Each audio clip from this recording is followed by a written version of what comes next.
The following programme was first broadcast in 2012, before the passing of three members of the Dubliners. Barney McKenna, who died in April 2012, Jim McCann, who died in 2015, and Eamon Campbell, who died in 2017. BBC Radio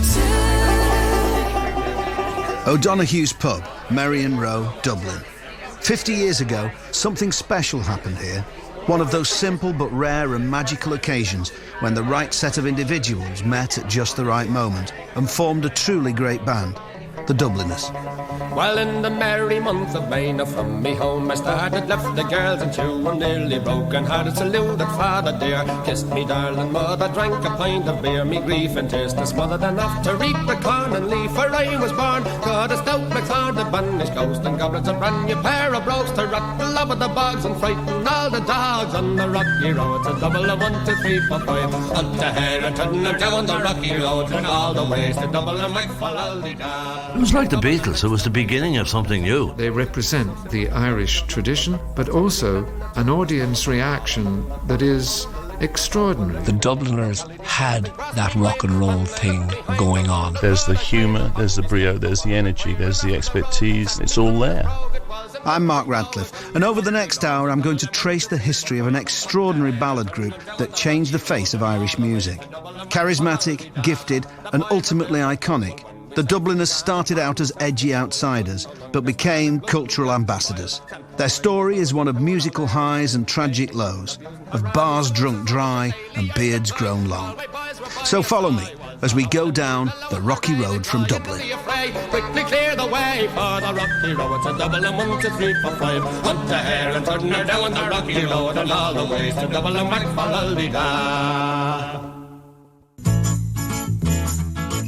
The story of the Dubliners begins with Ronnie Drew. Originally from Dunleary, County Dublin, he returned to Dublin City in 1961 after spending 3 years in Spain, where, amongst other things, he'd learnt to play flamenco guitar. Ronnie was a born storyteller and a natural performer and began playing at parties. As his reputation grew, a popular comedian, John Malloy, asked Ronnie to appear alongside him in regular reviews in the Gate Theatre. Fiddle player John Ciarán was to join Ronnie and the Dubliners a couple of years later. Ronnie would do some sketches, you know, he'd be the feed for some of John Malloy's sketches. But in addition to that, he would come out in front of the curtain at the interval. This is amazing when you think of it now. And he would entertain the crowd for 10 or 15 minutes during the interval in front of the curtains where people were moving around the place and having cups of coffee and that kind of thing. I still have a clear memory of hearing Ronnie's voice for the first time, being startled by this amazing sound. Come listen to me for a while, me good friends one and all, and I'll sing to you a verse or two about a famous ball. Now the ball was given by some friends who lived down in a street, in a certain house in the Liberties where the ragmen used to meet. Singer and broadcaster Philip King. Ronnie had that real Dublin thing, the strength of his accent and that gravelly, low-toned voice. That's not learned in a drama school. His friend of the Dubliners, Donovan. It's just the way you sing. If you've got that kind of attitude. It's like coke getting shoved under the door with a spade, that kind of a sound, you know. Barney McKenna. He made Louis Armstrong sound like a boy soprano. His voice was so sharp. Well, 'tis my one, you're a queer one now, and biddy you're hard to beat. When up jumps Eliza Boland, and she told her to hold her pride. Then my one made a cloud at her, she missed her and hit the wall, and the two of them went in the ambulance the night of the ragman's ball. Besides his remarkable voice, Ronnie cut a memorable figure. With striking blue eyes and, at the age of 27, he already wore a long black beard that was to become a trademark in the years to come. Similarly bearded, 23-year-old Barney McKenna was becoming known for his brilliant arrangements of Irish traditional music on the tenor banjo, something that was virtually unheard of at the time. The two men struck up a friendship after a chance meeting in the street. Barney McKenna. We had heard of one another. Him singing a song there, and it was unusual for the tenor banjo to be playing Irish music, and I used to get an odd tune on the radio. The pair began to meet in the Merrion Row establishment run by Paddy and Maureen O'Donoghue. Barney and Ronnie were already playing music together, but not in the pub. Well, not yet. You weren't allowed to sing a song or play a tune. The atmosphere in a lot of the pubs was drink up and shut up. Here's the late Ronnie Drew speaking in 2007. Barney McKenna and myself asked Paddy O'Donoghue, it was Christmas, around Christmas, could we play one song, just one song, you know? The open-minded landlord let them play in the back room, and the Dublin pub session scene was born. Singer Paul Brady remembers what was a significant sea change in Irish music. This whole music was coming into the pubs really for the first time. In the 40s and 50s, it would have been very much a dormant kind of cottage thing in people's houses, in the countryside, and even in the city. Like, you know, you would have had the sons and daughters of recent immigrants to the city who played Irish traditional music, and they would get together in each other's houses. It was in more of a formal drawing room kind of setting, I think, up to that point. John Sheehan. It was made less formal, you know, people played in pubs, and which hadn't really been done before. The so-called tastemakers, I suppose, in their 20s were applying their attention to traditional music as opposed to pop music. It became a very cool thing to go back into your own music and figure out, you know, what it was all about and why it had been ignored for decades, you know. The sessions in the back room of O'Donoghue's became regular events, and the new group expanded to take on Ciarán Bourke, a bearded university student with a passion for Ireland's tradition who played tin whistle, guitar and harmonica. The lineup was completed by Luke Kelly, a red-headed singer and banjo player from the working-class Docklands area. Philip King. Luke Kelly grew up in Sheriff Street in Dublin, and he left school at an early age and found himself in England in the folk clubs up and down the country. I know that he got himself a long neck banjo. I know that he was influenced, I think, by people like Woody Guthrie and latterly certainly by Pete Seeger. But in England, there is no doubt that he met people like Ian Campbell and that he would have met people like Ewan MacColl. And that political element that was shot through his songs and his singing all through his career, the seeds of that were sown in England probably in the late 50s, if not just into the early 60s. I had about 50 jobs part in singing. What sort of job? Well, I was cleaning lavatories, cleaning railways, cleaning windows, and very rarely cleaning my face, mind you. I must admit I was a beatnik for a while. This is Luke being interviewed in 1963. I was sitting in a pub in Newcastle on Tyne. It's a great singing area in England, Geordieland. And you know, I used to frequent jazz clubs, and some character said, well, the folk song club is starting tonight, I'm going along, you know. I said, well, can I come along with you? And away I went, you know, and I was waiting to pay in, and there was a crowd of English people, surprisingly enough, singing The Old Triangle, you know. They were making the most wonderful sounds, singing the most wonderful harmonies, natural, extemporaneous, and I fell for it straight away, and I haven't been at a jazz club since, and I've been singing folk songs ever since.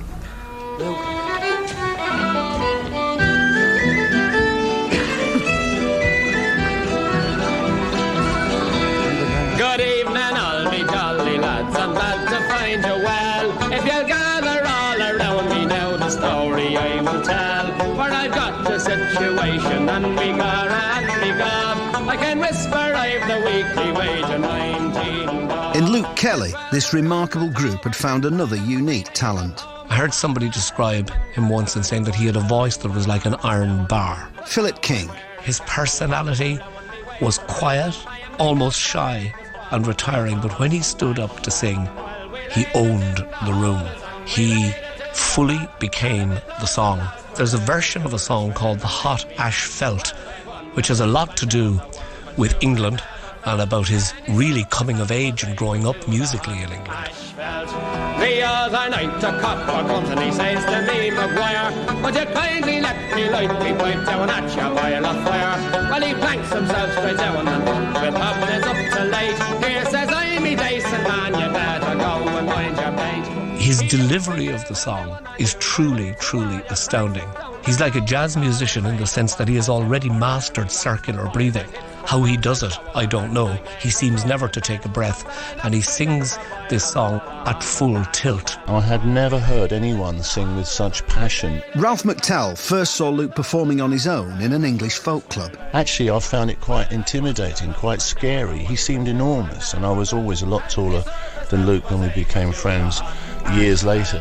We quickly dragged him out again and we threw him in the tub. And with soap and warm water we began to rub and scrub. But devil the thing it hardened and it turned him hard as stone.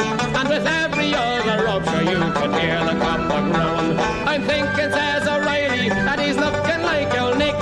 And burn me if I'm not inclined to claim him with me pick. Now says I, it would be easier to boil him till he melts, and to stir him nice and easy in the hot asphalt. Well, we laid it in the hollows and we laid it in the flat, and if it doesn't last forever, sure to swear I'd take me hat. Well, I wandered up and down the world, but sure I've never felt any surface that was able to the hot asphalt. Ronnie, Luke, Ciarán and Barney became known as the Ronnie Drew Ballad Group, due to Ronnie being the best known in Dublin at the time.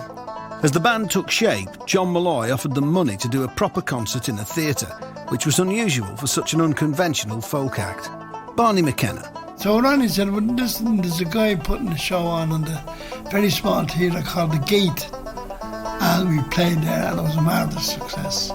The band were a sensation in Dublin, leading the ballad boom in the pubs by playing a pattern of weekly sessions that would continue for years to come. First at the Abbey Tavern and the Royal Hotel in Howth, and later at Mick McCarthy's Embankment pub in Talla. They wouldn't even consult the evening newspaper to see where we'd aired. They'd just assume we were there. It was part of the weekly calendar. Embankment, Monday night, the lads are out there, we'll have a bit of crack and a few jars, and that's the way the scene developed. John Sheehan. Singer Paddy Riley wouldn't join the band until 3 decades later, but he remembers those early days. Even though it was a long way out of the city, in those days, you couldn't get into the Embankment on that Monday night. They stuffed it, yeah. And all kinds of people like celebrities and movie stars would show up, and most amazing people following them, you know. As the band became more popular, Ronnie became less comfortable taking responsibility for the group that carried his name. John Sheehan again. Apparently there was an argument going on one evening about what the name should be. And somebody told me that Barney McKenna was suggesting that it should be called the Barney McKenna Group. But Luke, at the time, just by sheer coincidence, happened to be reading James Joyce's Dubliners. And he was getting annoyed with all the arguing going on. It was interfering with his reading, and he slapped the book down on the table and said, "For Jesus' sake, lads, will you stop roaring and shouting? There's the name there, Dubliners." In 1963, the Dubliners travelled to Scotland to play the Edinburgh Festival. It was to prove an important gig, leading not only to slots on BBC television, but also a meeting with Nathan Joseph of Transatlantic Records. He was fascinated with the sound and signed him up straight away for a record deal. And the first record was called The Dubliners with Luke Kelly. And the reason for that was that Luke had already decided to go solo and go back to the folk scene in England and learn new songs and meet up with Ewan MacColl and Peggy Seeger and people like that. I've been a wild rover for many's the year, and I've spent all me money on whiskey and beer. But now I'm returning with gold in great store, and I never will play the wild rover no more, and it's no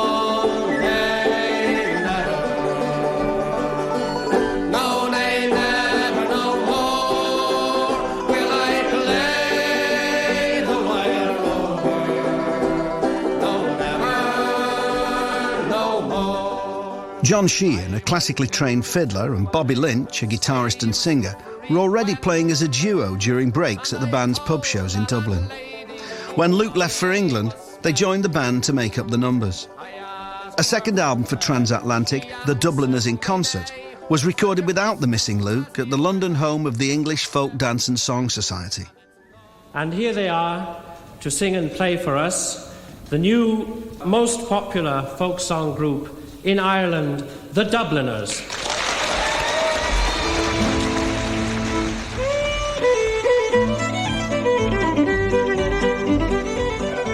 John Sheehan. I remember Luke coming along to that concert. He was really praising of me and how much the fiddle added to the overall sound of the group. He mentioned to me that night, he said, I think I'll be back soon to rejoin the group, but if I do, I don't want you to leave, I want you to be part of it. Having spent a year performing solo on the British folk club circuit and attending Ewan MacColl and Peggy Seeger's Critics group, Luke returned to Ireland and resumed his position in the Dubliners. Bobby Lynch left the band, but John Sheehan stayed. The iconic lineup of Luke Kelly, Ronnie Drew, Ciarán Bourke, Barney McKenna, John Sheehan. Now, that was one of those classic situations where the whole was greater than the sum of the parts. Songwriter and producer Phil Coulter. You look at the individuals, each one of them was special, and some of them were extraordinary. I mean, Luke Kelly was extraordinary. Ronnie Drew was extraordinary. They were very dissimilar, but yet the chemistry between all five of those guys was such that, to me, it was intoxicating. You could have Ronnie delivering that very laconic, fun lyrics. You could have Luke with a fire in the belly. You could have Ciarán doing something very poetic in Irish. John and Barney really kind of soaring, playing jigs and reels. In Barney and John, the band possessed two exceptional musicians. Barney wasn't just a fearsome talent, he was a pioneer. Here's future Dubliner Eamon Campbell. Barney McKenna is definitely the main man that brought the tenor banjo into traditional music. Because nobody can ever take that away from him. See, my favourite music was the traditional music, the reels and the jigs, the hornpipes, because they have lots of notes in them and they're quite competitive.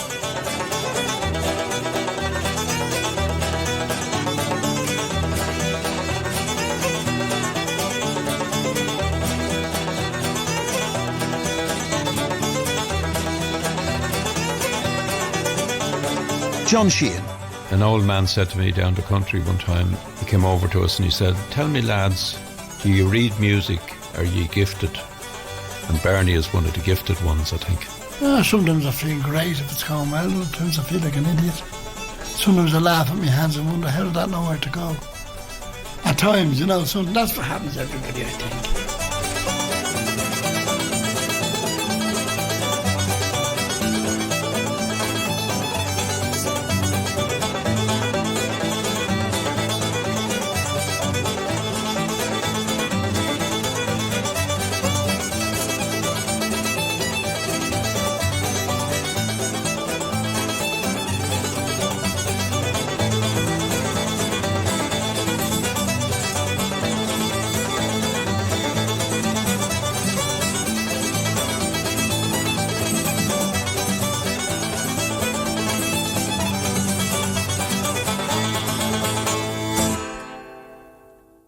My Lord Bishop, Reverend Fathers, Reverend Mothers, Your Excellencies, my Lord Mayor, ladies and gentlemen, and fellow peasants. Tim Finnegan lived in Walking Street. In 1965, the Dubliners developed their theatrical side when they starred in a low-budget film project called O'Donoghue's Opera. Ronnie and Luke in particular had talents for acting, and theatrical elements began to appear in the Dubliners stage shows, notably on their third and final album for Transatlantic, Finnegan Wakes, which was recorded over a run of shows at the Gate Theatre. John Sheehan. There was a famous sculptor by the name of Eddie Delaney, and we got some of his bronzes and used those as a part of the decoration for the stage, lit in a special way in a theatrical kind of a setting. So it wasn't just a straightforward concert. As I said, there was some poetry and dialogue. We came across a poem by Louis MacNeice, poet and, as it turns out, prophet.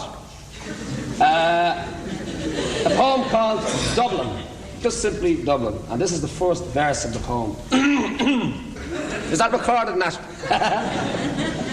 Grey brick upon brick. Declamatory bronze on sombre pedestals. O'Connell, Grattan, Moore. And brewery tugs and swans on the balustraded stream. And the bare bones of a fanlight over a hungry door. And a soft wind on the cheek, and porter from the taps with heads of yellow cream, and Nelson on his pillow, watching his world collapse. Luke Kelly. With 3 albums done for Transatlantic, the Dubliners were about to make a move that would have a huge and lasting effect on their popularity at home and abroad. Songwriter Dominic Behan put them in touch with Phil Solomon, a Belfast-born pop manager and businessman who at the time was boss of Major Minor Records. Dominic basically said to Ronnie, listen, I think you should have a chat with this guy. I think he could do something for you. He's good connections in the media and radio and so on. And so we met up with Phil Solomon's, had a chat in London and signed up with Major Minor Records for a 3-year deal. Solomon was also a director of the popular pirate station Radio Caroline.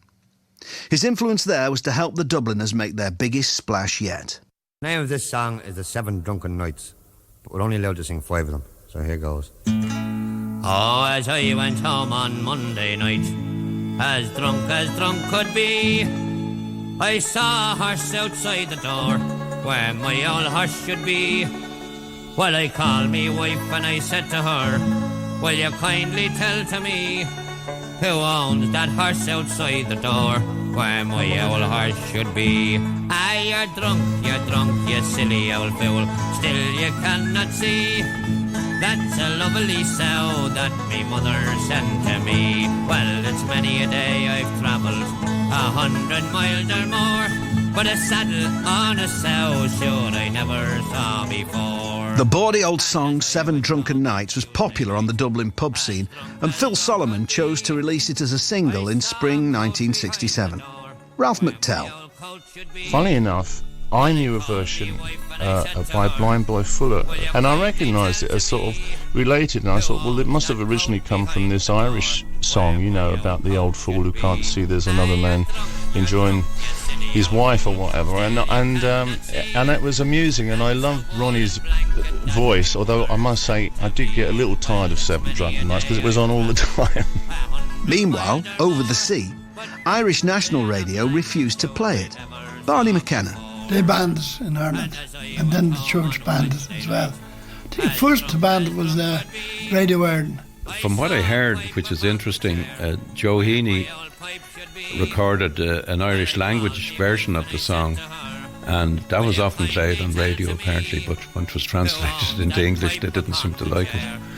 But again, that had the popularity. If you want to make something popular, ban it, and then everybody wants it. They're 2 lovely geranium pots me mother sent to me. Well, it's many a day I've travelled 100 miles or more, but laces in geranium pots I never saw before. Philip King. The time was right for a song like this. It was fun, it was irreverent, it had a great chorus, and it was a hit.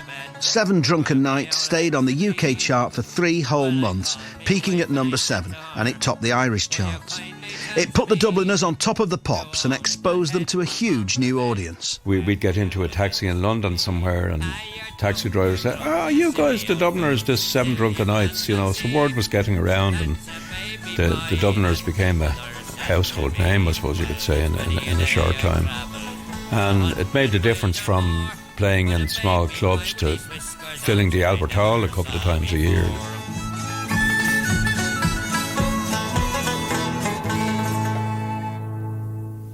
I suppose in the main the audience for the Dubliners in Britain were the Irish people, like myself. Future Dubliner Sean Cannon has lived in England for much of his life. And I felt very proud when I was able to see the Dubliners in the charts and watch them on black and white TV. And it was a very proud moment that Irish people could come to the fore like that and be part of the mainstream. I think people in Ireland and England would have recognised that they were the best representatives of the nation they could have possibly had at that point. Ralph McTell. They were fierce looking, they were rebellious, and they sang with passion and played beautifully, and they had a hit record, so my goodness, they ticked all the boxes. All down the glen came a girl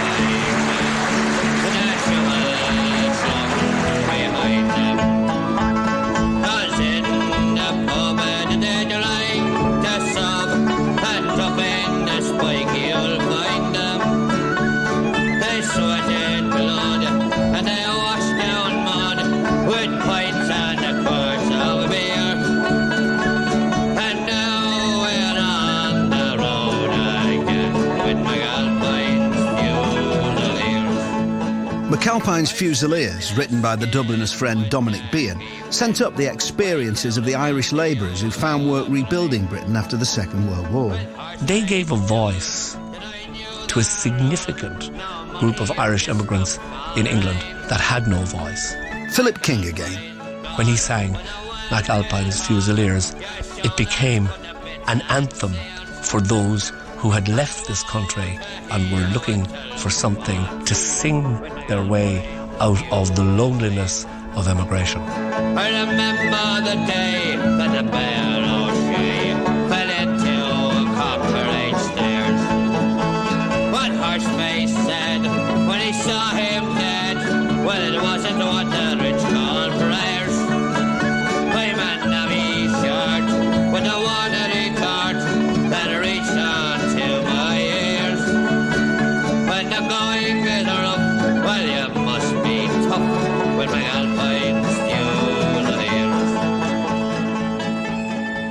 With the band now firmly established in Britain and Ireland, Phil Solomon hatched a plan to unleash the Dubliners on the American market, where the clean-cut Clancy Brothers had already made their name a few years earlier. Slots were booked on the David Frost Show and the massive Ed Sullivan Show, where the lyrics of Seven Drunken Nights were to meet with disapproval from the formidable host. John Sheehan was there. But on the afternoon of the show, when we were doing a run through the song, Ed Sullivan, who had obviously been watching it up in the box, he came on stage and he said, "I'm sorry guys, you're not going to do that song on my show. This isn't a moral song."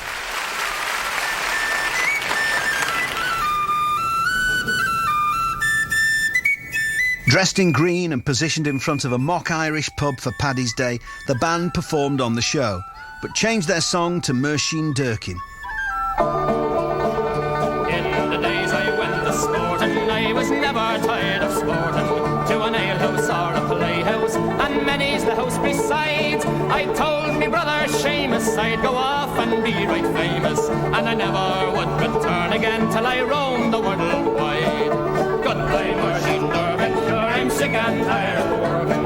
No more I'll leave the tradies, and no longer lively Phil. That's sure as me name. I must say we were disappointed really that Seven Drunken Nights was what we went over to exploit, and it didn't happen. That was it really. We never took too much interest in the States after that. By the end of the 1960s, the Dubliners were gigging regularly in the clubs of northern Britain, whilst back home in Dublin they continued their regular pub sessions. I think we at that stage felt that there must be a potential to exploit the European market. We're getting invitations to go to Holland and Germany and places like that. And once we started going there, we saw this as part of our future. This is the real scene for us, playing concerts and not cabaret clubs. Seeking a fresh approach, the band split from Phil Solomon and Major Minor Records. They appointed Noel Pearson and Mick Quinn as managers, signed to EMI, and hired an unlikely new producer in the form of Phil Coulter, whose songwriting credits included Sandy Shaw's Puppet on a String and Cliff Richard's Congratulations. The Dubliners, when we first got together, were singularly unimpressed by the fact that I was some kind of a hotshot record producer or hit songwriter with records in the charts. In fact, they were singularly unimpressed by me. The band would spend 5 productive years with Phil Coulter as producer, adopting new instruments and finding a fuller studio sound. The relationship wasn't always easy, but Luke was especially keen to try new things and encouraged Phil to write a number of great songs for the band.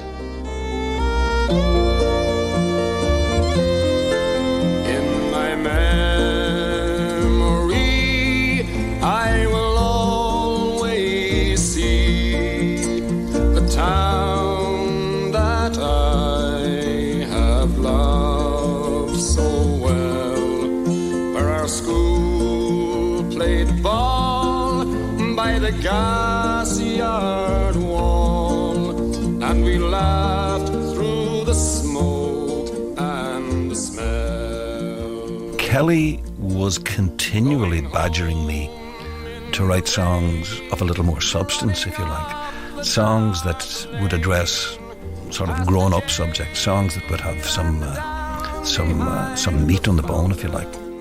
At the turn of the decade, sectarian violence was increasing in Northern Ireland. As the situation in the north deteriorated and I saw what was happening on the landscape of my home, I actually thought I had an obligation to write a song about it. Philip King. When Phil Coulter comes along and introduces Luke Kelly to a song like The Town I Loved So Well, about his native Derry, at the height of the Troubles, here was an anthem that worked, that wasn't divisive, but that drew people together.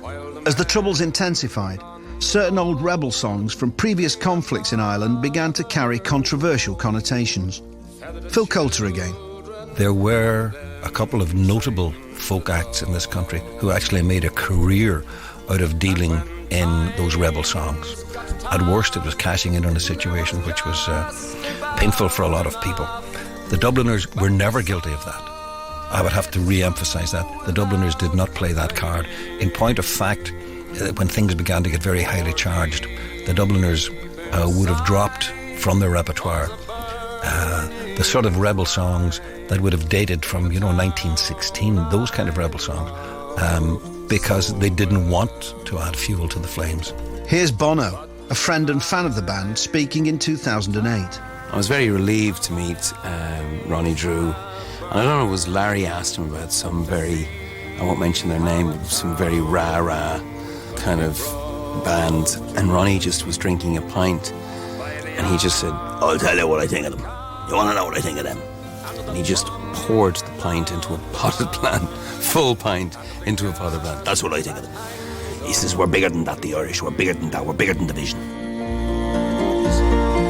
Now the army's installed by that old gas yard wall, and the damned barbed wire gets higher and higher. With their tanks and their guns, oh my God, what have they done to the town I love so well? The Dubliners' manager, Noel Pearson, was also an upcoming theatre producer, and in the early 70s the band turned their theatrical talents to a number of stage productions. Richard's Cork Leg, an unfinished Brendan Behan play, featured the entire band and ran not only in Dublin but also at the Royal Court Theatre in London. Somewhat less predictable was Luke's role as King Herod in Andrew Lloyd Webber's Jesus Christ Superstar.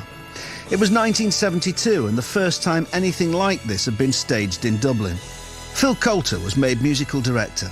There actually was no pool of actors who could sing or singers who could act. So we ended up dragging guys out of show bands, out of cabaret acts, out of folk groups. Kelly, God love him, there was no way that he would refuse the opportunity to have a piece of this action.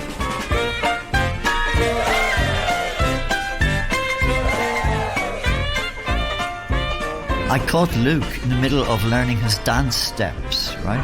Clearly having the most appalling difficulty with them. The Pogues' Philip Chevron was editor of his Dublin school newspaper at the time and blagged his way into rehearsals. My question to him was, how does this compare with playing the 5-string banjo? And he just said, well, playing the 5-string banjo's hard, but nobody should be asked to do this kind of thing. It's not natural, Luke was really game. He was as game as a pheasant. Phil Coulter again. He very seldom, if ever, got the steps right. But, it didn't matter. I remember on the opening night, instead of kicking his left foot, he kicked his right foot or something and managed to kick one of the chorus guards.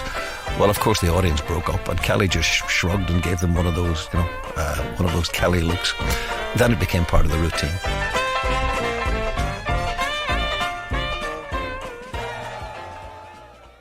The band were riding high. Without abandoning their roots, they were making the most of new opportunities and had begun playing big concerts around Europe. Then, in April 1974, tragedy struck. We were doing a concert in Eastbourne. Ciarán disappeared off the stage in the first act, and when it came to the interval, he was in the dressing room holding his head in his hands and a severe headache. After the concert, we got him straight back to London, into hospital to be diagnosed and tested, and discovered that he had a brain aneurysm, which is an internal bleeding in a blood vessel in the brain. And he had a series of operations there. He was in London for a couple of months in hospital. And unfortunately, it left him partly paralysed on the left side. His arm and leg were only partially usable after the operation. You know, he was very well thought of and a very well loved man, and it was a shock to the scene in general. I mean, it was the first, I suppose, dash of mortality of our generation, and it shocked everybody. Paul Brady. Ciarán Bourke never properly returned to the band, but he was consulted and paid as an active member up until his death 14 years later at the age of 53. Unsettled by Ciarán's sudden illness, the band went through some big changes. John Sheehan. A bit like Luke in the early days, Ronnie was a bit of a restless spirit as well. He left shortly after Ciarán became ill. It might have been something to do with the shock of Ciarán's ill health as well, and maybe citing himself as maybe being the next victim of the lifestyle. I don't know. But he left a few months after Ciarán had his brain aneurysm. After 5 years flying solo, Ronnie would return to the Dubliners. But in the meantime, the band added a new member, Jim McCann. Jim, who in recent times has lost his voice to throat cancer, was a popular personality on the Irish folk scene with his own TV show. He remembers the second half of the 1970s as a blur of long European tours and making the most of the hospitality on offer. As I went out through Dublin city at the hour of 12 in the night. None of us here in Ireland knew exactly how popular the Dubliners were in Europe. They were the lads. They did a lot of work away. We just didn't know that they were actually superstars. Whack for the tooraloo-laddie, whack for the tooraloo-lay, whack for the tooraloo-laddie, whack for the tooraloo-lay. Every time we went there were literally hundreds of people who hadn't seen the boys since the year before, and always had a party organised. And thank God I was in the whole of my health at that time, because myself and Luke really took that situation by the scruff of the neck, and we left nothing undrunk, nothing uneaten, and I don't know when we slept, but the rest of the 70s just flew past, globe-trotting, literally all over the world, and I really was enjoying every second of it. I'm so glad I did it. In all me life I ne'er did see a maid so sweet about the soul. Whack for the tooraloo-laddie, whack for the tooraloo-lay, whack for the tooraloo-laddie, whack for the tooraloo-lay.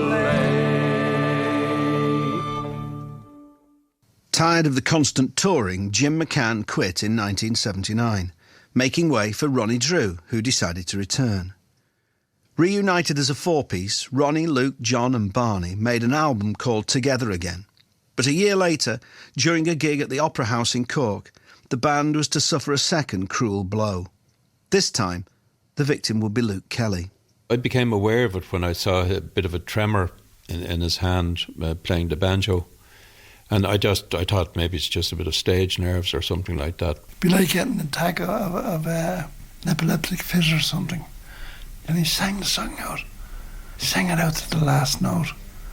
And I held him up, because his feet were gone from under him. After collapsing, Luke was quickly operated on by doctors in Cork, who found a brain tumour. After some successful treatment, he would perform and record again. But the tumour was deep-seated and he never fully recovered. He died on the 30th of January 1984, at the age of 43. On Raglan Road of an autumn day, I saw her first and knew that her dark hair would weave a snare that I might one day rue. I saw the danger and I passed along the enchanted way, and I said, let grief be a fallen leaf at the dawning of the day. For me, it was like losing a brother from a family, because we'd become like that, become very much a family, and it's a huge loss. But I think the sense of loss was felt by the whole country. The whole country was mourning, really. We lost one of our own. That's the only way I could describe it. Eamon Campbell remembers a very public funeral. You know, and I remember we all shouldered the coffin, and coming out to see all these. I mean, there had to be thousands of people on the streets, and they all walked up to Glasnevin. It was a tremendous. It was very moving. That's all I can say. He was the ordinary man's hero. Philip King. Ní bheidh a le héad a rís down. His likes will not be seen again. By such is happiness thrown away. Sean Cannon, a singer born in Galway but based in England, had begun playing regularly with the band after Luke fell ill. Despite such a tremendous loss, Sean was already well settled in the band, and the future of the Dubliners was never really in doubt. Yeah, that was a very sad moment indeed. But we got ready for the next tour. That's how it is. And kept going. At 17 I took a wife, and I loved her dearer than I loved my life, and for to keep her both fine and gay, I went robbing on the King's Highway. In 1987, the Dubliners turned 25. It would be a good year. Eamon Campbell. At this stage, I was a record producer, and Ronnie and John asked me would I produce an LP, as they were, for their 25 years, which was going to be in 87. So I came up with this idea, make it a double, get a load of guests, and the one guest I wanted to have were the Pogues. Punky upstarts the Pogues had already introduced themselves to the Dubliners at an Austrian folk festival. They got on well, but the idea of actually working together took a while to bed in.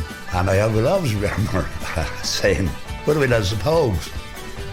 And I just hear from Ronnie, the Pogues, oh Jesus. Oh. So that was July. So I said to them, look, go away and think about it. But we have to start recording in September. Here's the Pogues' Philip Chevron. It all happened very quickly. They phoned us up and said, would you like to make a record with us? And we said, absolutely, yeah. Great. And the next thing I know, we were in the studio together in London and we're recording the Irish Rover, and then it's a single. And I remember sitting on the bed. I was like a child jumping up and down at this thing. Said, John, we have hit. And he thought I was mad. And like everybody here just said, that has hit all over me. How you doing? I hope you're well, because we've got one heck of a good show for you tonight. In the studio we have Curiosity Killed the Cat, we've got Ruby Turner, we've also got the Fine Young Cannibals. And I'm dead made up, because at number 21 this week with the Irish Rover, it's the Pogues and the Dubliners.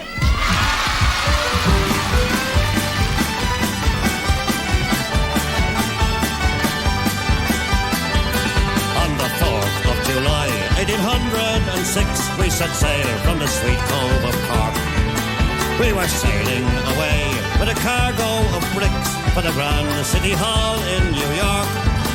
'Twas a wonderful craft, she was rigged fore and aft, and oh how the wild wind drove her. She stood several blasts, she had 27 masts, and they called her the Irish Rover.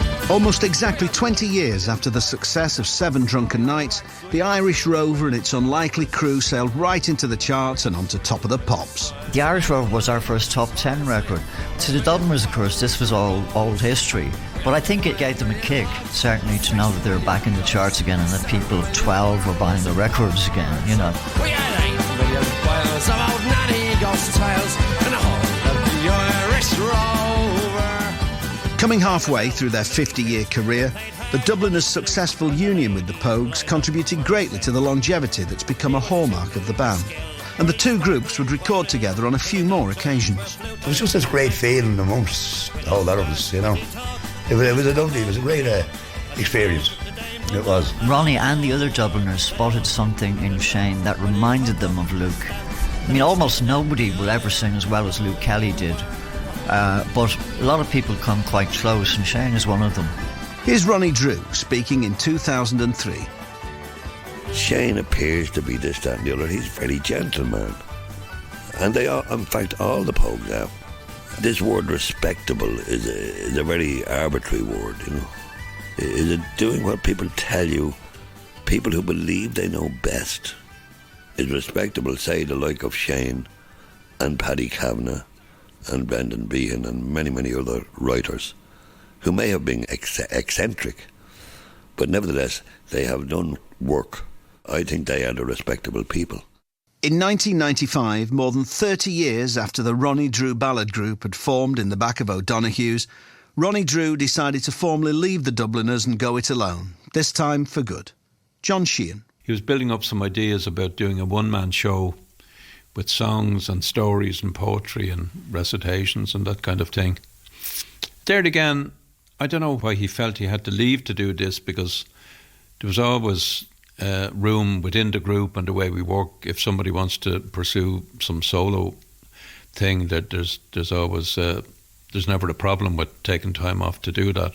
I spoke to Ronnie Drew about this when the Dubliners reunited for their 40-year tour in 2002. Why did you leave? I mean, you can't spend 40 years with people and not fall out, can you? Especially when you've had I gave up drinking, and I probably said I'll do something else as well, you know, so I might as well go the whole hog. People think that the Dubliners were just paralytic through most of their career. I mean, does that annoy you? No, but it was a fairly good party that went down from 62 until about 1970-something. Right, yeah. And so it was only when the party was winding up that I began to remember things. Yeah.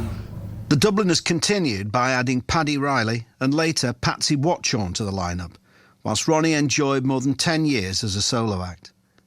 He'd escaped the touring life, but his health got the better of him when, in 2006, he was diagnosed with throat cancer. Paddy Riley. This is ironic now. I was in hospital with cancer at the same time, and the commander that operated on me, the surgeon, came in to the ward and to see how I was doing after my operation, and he said, by the way, he said, a colleague of yours upstairs. I said, who? And he says, Ronnie Drew. I said, you're kidding him. So he said, yeah, he's got cancer. I said, oh jeez. And at that time I said, how's he? Well, he says, I'll never forget his words. He said, well, I'm in a battle of cancer with you. He says, I think we'll win, but he says, I don't think I'm going to win upstairs. So,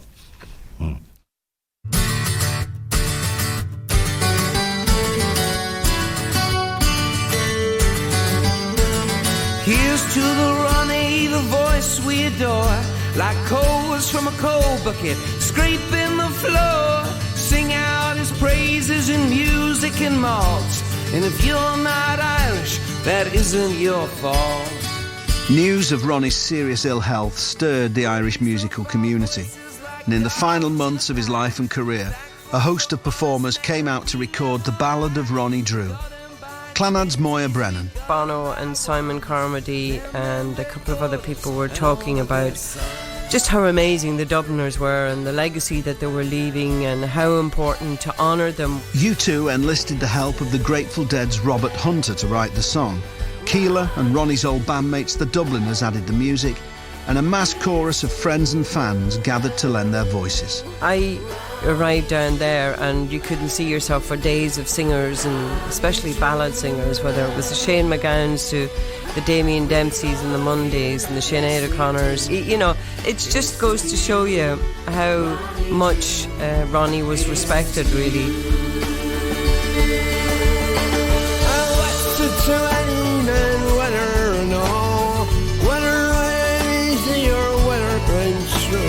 As I left her petticoat easy and slow, and I tied me sleeve for the buckle for show. They weren't sure whether he'd tell them to get lost and, you know, leave me alone, or, you know, I'm not dying, or I'm fine, or whatever. But he was really, really, really chuffed to think that so many people were behind him and respected him and everything. And it was a great thing to do.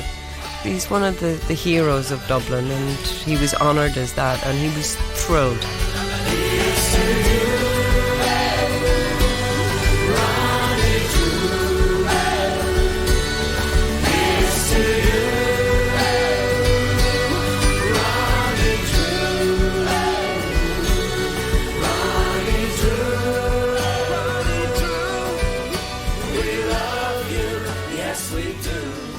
Ronnie Drew died on the 16th of August 2008.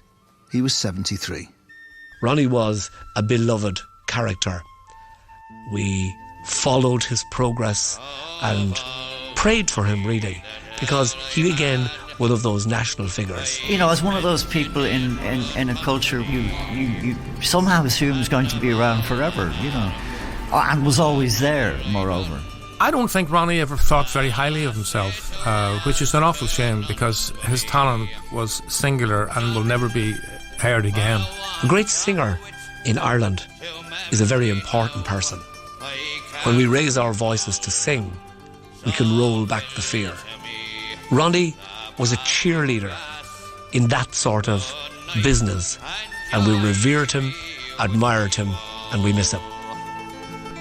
If I had money enough to spend and leisure time to sit a while, there is a fair maid in this town who sorely has my heart beguiled. Her rosy cheeks and ruby lips, I own she has my heart. So fill to me the parting glass. Good night and joy be with you all. Despite the inevitable trials of a band that spent half a century on the road, the Dubliners weathered each storm by simply continuing to do the only thing they know, and doing it with a warmth and dignity that's earned them a special place in the hearts of Irish music fans around the world. Today, the band consists of Barney and John, who've put in 50 years and 48 years respectively, plus Ciarán, who's served for 28 years, Eamon, who's been in the group for 25, and Patsy Watchorn, who joined in 2005. So, would anything make them pack it in? I think we'd all have to die on the same day to stop us. There's never been any plan over the years. We never had any long-term plans. Patsy Watchorn. There's 120 gigs or something like that in for this year alone. And at 72 years of age, we're not young, and me at 67, we're not young men anymore, you know. Sean Cannon. We'll complete this year. I think we ought to, being the 50. Who knows after that? I heard no concrete plan about retirement. Eamon Campbell. Lots of people say Luke was a favourite, lots of people, Ronnie was, but they will still come to see this thing called, or institution we call the Dubliners, you know. Barney McKenna. You have little children, infants, teenagers, middle-agers, senior citizens. There's something for everybody. That's how we lasted so long, I think. John Sheehan again. I was talking to Barney about this recently. I was saying, you know, how long more do you think we might go? And Barney said, it's too late to stop now. Our final words come from Paul Brady. But first, Philip King. The Dubliners are 50 years old. They're still on the go, and I think they're as cool as anything. They have given so much. They remain true to the music that informed them day one. They've never lost the affection of the public here, and whereas they might not have always appeared to have been cutting edge, they are still very much loved. You sing now and it's done. Come on. Will I? Mighty magic. No. And again. And it's no, they never. No, they never no more. Will I play the Wild Rover? No, never.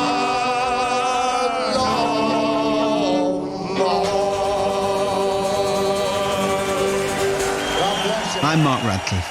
The Rocky Road from Dublin was produced by John Lewis and was a smooth operations production for the BBC.